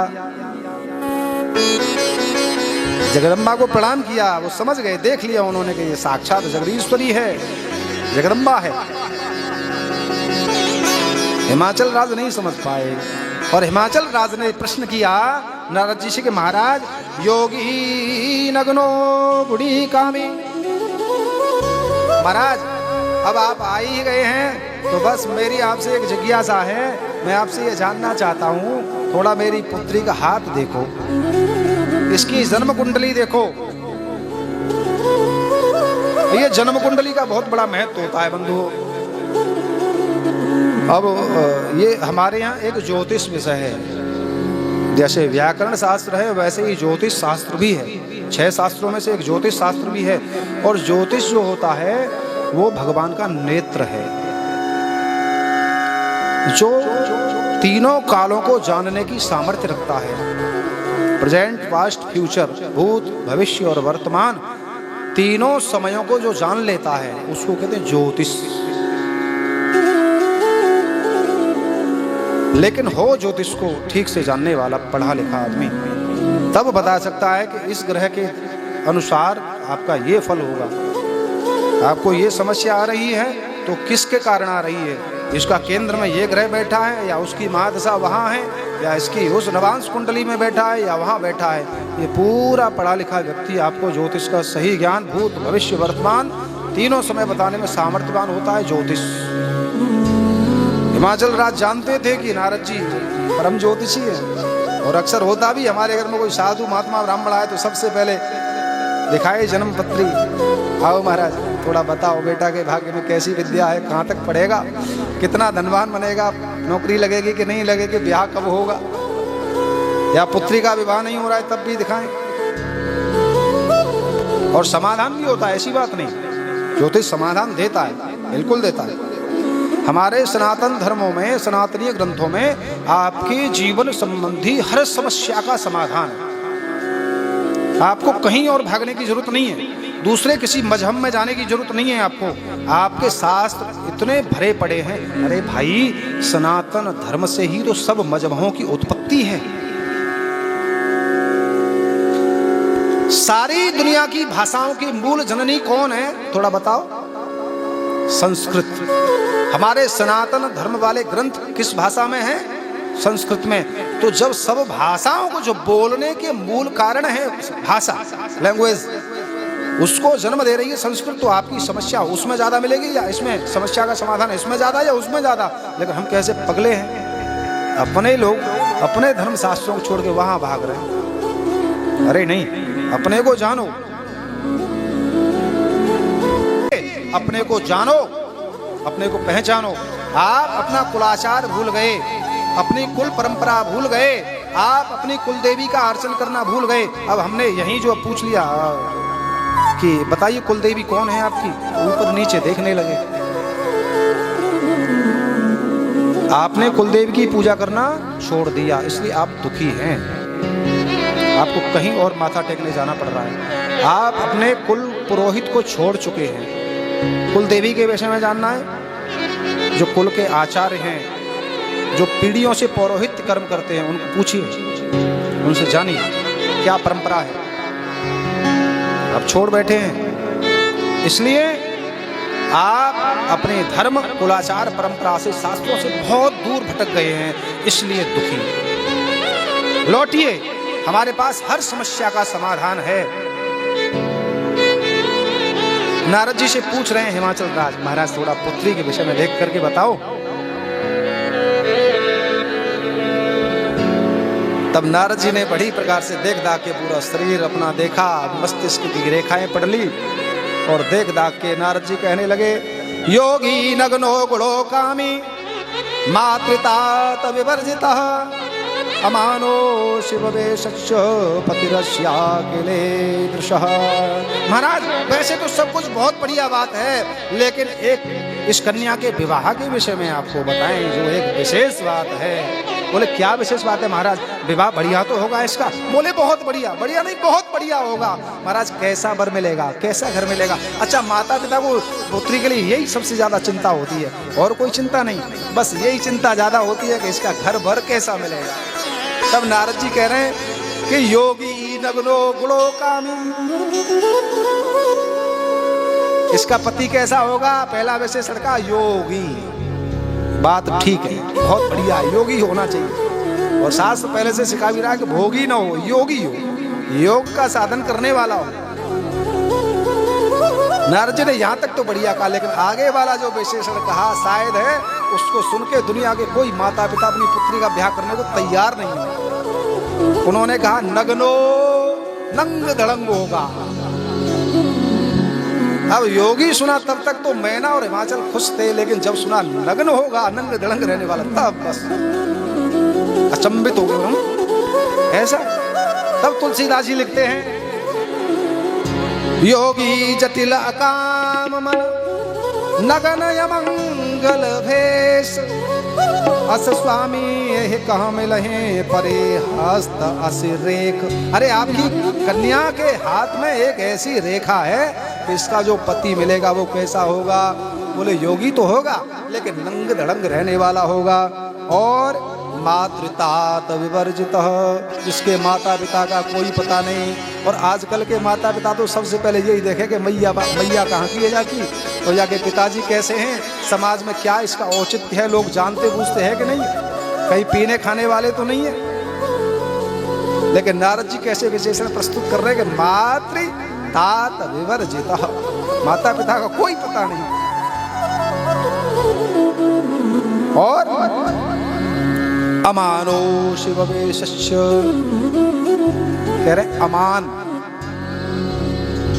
जिनका कोई मान सम्मान नहीं।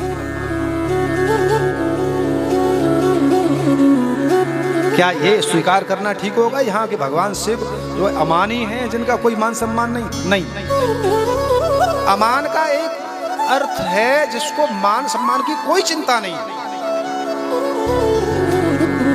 अमान अमान होता है जिसमें मान न हो।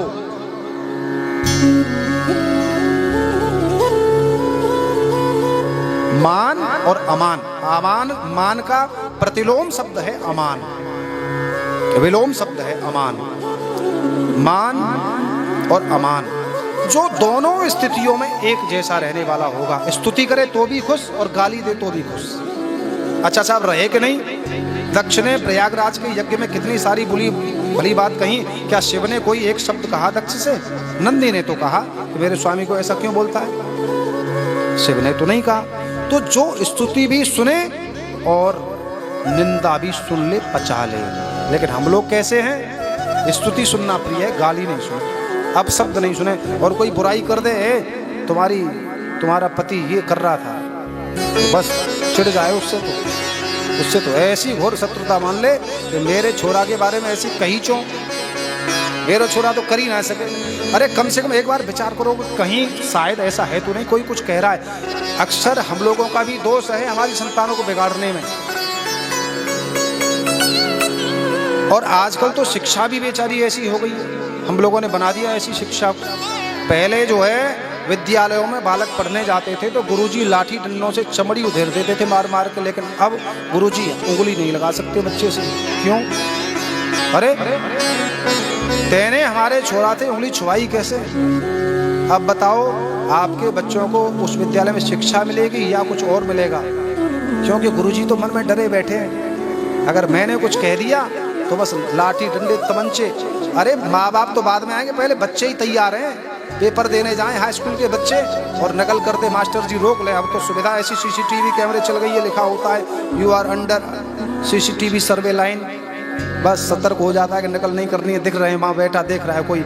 लेकिन फिर भी अगर गुरुजी रोक लें तो बच्चा अच्छा चल तू बाहर निकल, तो मास्टर जी तो डरे बैठे हैं।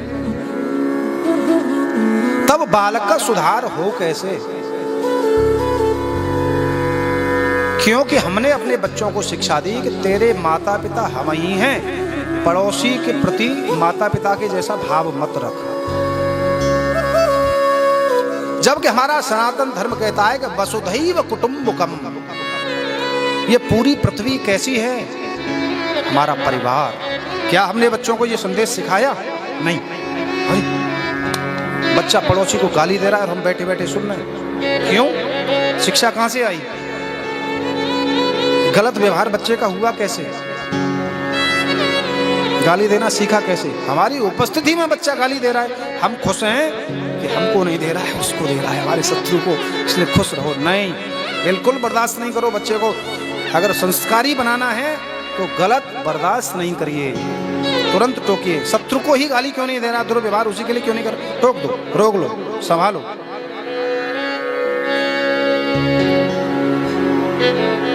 कैसा पति होगा? नग्न अमंगल वेश, अमानी होगा, जिसको मान अपमान की कोई चिंता नहीं, स्तुति में प्रसन्न नहीं और निंदा से क्रोधी नहीं हो। कल शांत की परिभाषा में भी कह रहे थे कि जो अनुकूल और प्रतिकूल स्थिति में भी उग्र एवं व्यग्र न हो, वह शांत है।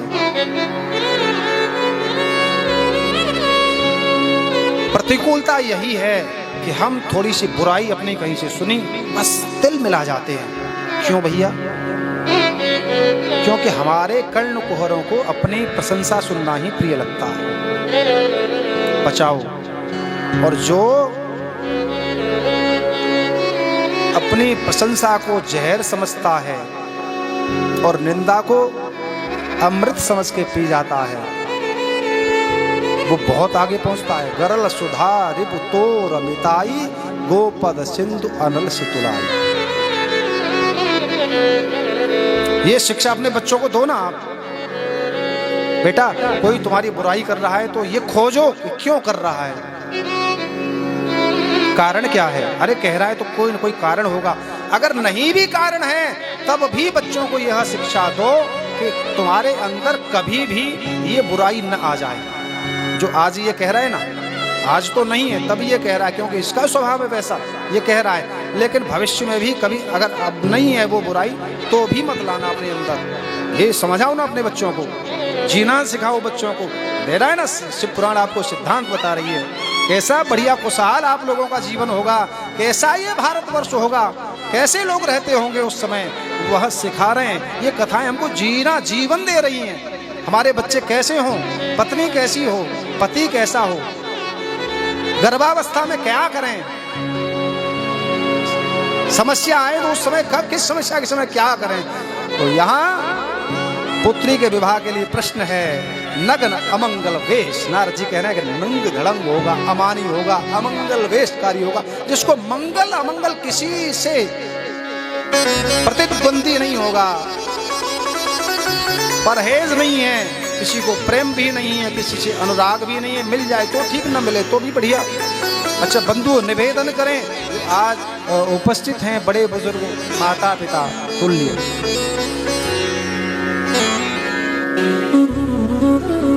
जीवन में बहू घर में आई है, अब वो चाहे जैसी भी है, आप उसके व्यवहार से बिल्कुल संतुष्ट नहीं है, आपको बड़ा कष्ट होता है और ये जायज है। आपको जो कष्ट हो रहा है बिल्कुल सही हो रहा है, लेकिन आप अगर केवल कष्ट मानते रहे तब दुखी रहना भी ठीक नहीं है। कष्ट के समय भी आप प्रसन्न रहिए।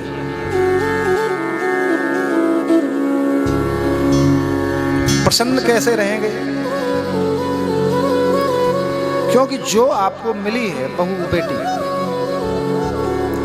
वो भाग्य का प्रसाद है, प्रारब्ध का फल है। लेकिन आपकी जिंदगी का जो सूर्य है वो अस्तांचल की ओर है साहब, और वो उदयांचल है। वो तो उदय हुई है। अब जो प्राणी उदयांचल की ओर हो, अस्तांचल की ओर हो और उदयांचल व्यक्ति के सामने खड़ा हो जाए तो साहब कभी सामना आमना हो सकता है क्या? बराबरी हो सकती है? नहीं। और फिर ऐसे कुड़ कुड़ के दुखी होकर के अपने जीवन को बर्बाद करे या नष्ट करे, उससे कहीं लाख अच्छा है कि उस मोह ममता को, कष्ट को छोड़ करके भगवत भजन में ध्यान दे और भगवान से ये प्रार्थना करे कि मेरे साथ जो भी अमंगल हो रहा है, जिस व्यक्ति के कारण, वो सुधर जाए, उसको सद्बुद्धि आए। अपने आप को कष्ट दे करके, दुख दे करके सद्बुद्धि किसी में नहीं ला सकते हैं आप।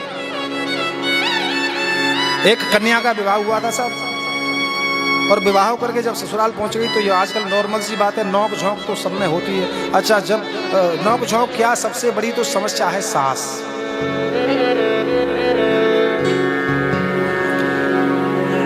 पूज्य गुरुदेव कहते हैं कि सास की परिभाषा है बेटा, जो बहू की सांस बंद कर दे वो सास।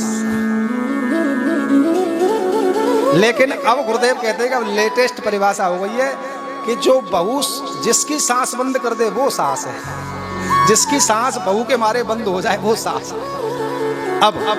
अब यही है। तो पुत्री का विवाह हुआ और विवाह के ससुराल पहुंच गई तो नौक झोंक होना स्वाभाविक है। अच्छा, नई जगह, नए लोग, नया व्यवहार, और पुत्री को अक्सर होता यह है कि पिता के यहाँ की आदत होती है कि हम पिता के यहाँ जैसे व्यवहार से रहते थे वो व्यवहार वहाँ जाके चलाएंगे, लेकिन नहीं, ऐसा ये गलत है। इसलिए तो लड़ाई झगड़ा होता है। वहाँ जाके वही उसने बर्ताव किया, व्यवहार किया, और सास को बर्दाश्त नहीं हुआ, क्योंकि सास चाहती थी कि हमारी बहू तो हमारी आज्ञाकारी होगी, और हुआ सब कुछ उल्टा। कुल मिला के बात यह है कि 2, 4, 5 वर्ष में इतनी बात झगड़े में पहुंच गई कि बहू सास का चेहरा पसंद न करे और सास बहू का चेहरा पसंद न करे। अब तक बात तो भीतर 4 दीवारी के भीतर थी, अब तो घर से बाहर निकली, क्योंकि पड़ोसी भी चालाक होते हैं। खुशी हो, मंगल हो तो बड़े दुखी होते हैं, और लड़ाई हो रही हो सास बहू की तो बड़े खुश होते हैं और कान लगा के सुनते हैं कि किस बात पे हो रही है, और बीच में थोड़ा सा घी डालने का काम करने लगते हैं साहब। अब सास तो सामाजिक थी वहां की, लड़ाई हुई तो झट से 4 दीवारी के बाहर सास ही जाए अपनी हम उम्र साथियों में बैठ करके कह रहे मेरी बहू बड़ी व्यवहारहीन आई है। और पड़ोसी इतने चालाक कि सास की थोड़ी सी आंख हो चलो बहू के पास जाएंगे, तेरी सास तो तेरी बड़ी बुराई करे, बस ही डल गया। और लड़ाई झगड़ा इतना बढ़ गया कि शायद वो लोग पड़ोसी समझाते तो शांत होता, लेकिन झगड़ा इतना बढ़ा कि अब तो बहू सोचे कि इससे तो ना हो, तब बढ़िया ये कहीं जाके राधे राधे कर ले, हर हर महादेव हो जाए इसके, कहीं कुआं में, खाई में, कहीं भी जाके गिर जाए, मर जाए। और इधर सास इतनी घोर शत्रु हो गई कि बस अब बड़े बुजुर्ग होते क्या हैं बंधुओं, बड़े बुजुर्ग एक ऐसा गशा मुंह में डाल चुके होते हैं नई बहुओं का कि ना उगल सकते हैं ना निगल सकते हैं, कर कुछ सकते नहीं है। सोचो ये स्थिति तुम्हारे साथ भी होनी है। हाँ, अगर ऐसा आपके अंदर कुछ है तो ये पृथ्वी गोल है, ब्याज लग के सब कुछ मिलता है। अगर आप में से ऐसा कुछ कर रहा है अपने बड़े बुजुर्गों के साथ तो बदल लेना, आज से ही बदल लेना अपने आप को। खूब झगड़ा हुआ और ऐसा झगड़ा ही नहीं हुआ, लड़की ने सोचा कि चलो अब कहीं कुछ कोई सहारा नहीं मिलेगा, अब तो लास्ट में पिताजी के यहाँ चली गई। पिताजी वैद्य थे, पिताजी से जाके कहा पिताजी मेरी सास बहुत ऐसी है, व्यवहारहीन है, गाली देती है, दुर्व्यवहार करती है मेरे साथ,